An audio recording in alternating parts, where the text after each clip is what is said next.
بسم اللہ الرحمن الرحیم۔ السلام علیکم۔ ایک دفعہ کا ذکر ہے، ایک غلام تھا جو ایک بڑے زمیندار کے ہاں کام کرتا تھا۔ وہ نہایت خاموش طبع، دیانتدار اور محنتی انسان تھا۔ دن بھر سخت دھوپ میں کام کرتا، کبھی شکایت نہ کرتا۔ مالک بھی اس کی وفاداری اور محنت سے خوش تھا، مگر غلام کی عادت تھی کہ وہ زیادہ بول چال نہ کرتا۔ جو ملتا شکر ادا کرتا اور خاموشی سے اپنا کام کرتا رہتا۔ ایک دن ایسا ہوا کہ وہ غلام اچانک کام پر نہ آیا۔ مالک کو کچھ حیرت ہوئی، کیونکہ وہ جانتا تھا کہ یہ غلام غیر حاضری کا عادی نہیں۔ اس دن مالک نے سوچا شاید کوئی مجبوری ہو، میں اسے اس کی خاموش خدمت کا صلہ دوں گا۔ اگلے دن جب غلام واپس آیا تو مالک نے اس سے کچھ نہ پوچھا اور اس کی تنخواہ میں کچھ اضافہ کر دیا۔ غلام نے وہ رقم خاموشی سے لے لی، نہ کوئی سوال کیا، نہ شکریہ ادا کیا، نہ حیرانی کا اظہار کیا۔ وہ حسب معمول کام پر لگ گیا جیسے کچھ ہوا ہی نہ ہو۔ چند ہفتے گزرے تھے کہ ایک دن پھر وہ غیر حاضر ہو گیا۔ اس بار مالک کو غصہ آیا کہ یہ کیا بات ہوئی، میں نے اسے انعام دیا اور یہ دوبارہ غیر حاضر ہو گیا۔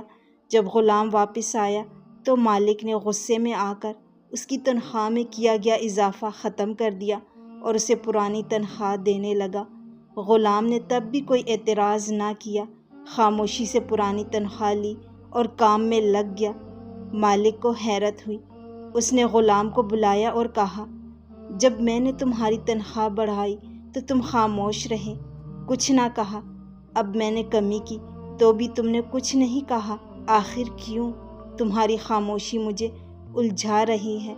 تب غلام نے سر جھکا کر نہایت ادب سے کہا، مالک، میں نے پہلی بار جب غیر حاضری کی تو وہ دن میری اولاد کی پیدائش کا دن تھا، اور جب آپ نے اس دن کے بعد میری تنخواہ بڑھائی تو میں نے سمجھا کہ میرا بچہ اپنے ساتھ رزق لے کر آیا ہے۔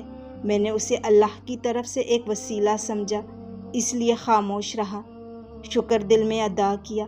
اور دوسری بار جب میں غیر حاضر تھا تو وہ دن میری ماں کی وفات کا دن تھا، اور جب آپ نے میری تنخواہ کم کی تو میں نے یہ سوچا کہ میری ماں اپنا رزق واپس لے گئی ہے۔ تب بھی میں خاموش رہا، کیونکہ مجھے معلوم ہے کہ رزق اللہ پاک کے ہاتھ میں ہے۔ نہ وہ میرے بچے کے ساتھ آیا، نہ ماں کے ساتھ گیا، یہ سب اللہ پاک کی تقسیم ہے، اور اس کی تقسیم پر بندے کو نہ کوئی شکایت کا حق ہے، نہ فخر کا۔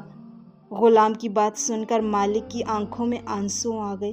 وہ کچھ لمحے خاموش رہا، پھر غلام کے کندھے پر ہاتھ رکھ کر بولا، آج تم نے مجھے رزق، صبر اور توکل کا مطلب سکھا دیا ہے۔ تم غلام نہیں ہو، میرے دل کے استاد ہو۔ یہ کہانی ہمیں سبق سکھاتی ہے کہ دنیاوی رزق اور اس کی کمی بیشی ایک آزمائش ہے۔ اصل دولت وہ ایمان ہے جو انسان کو ہر حالت میں راضی برضا رکھے۔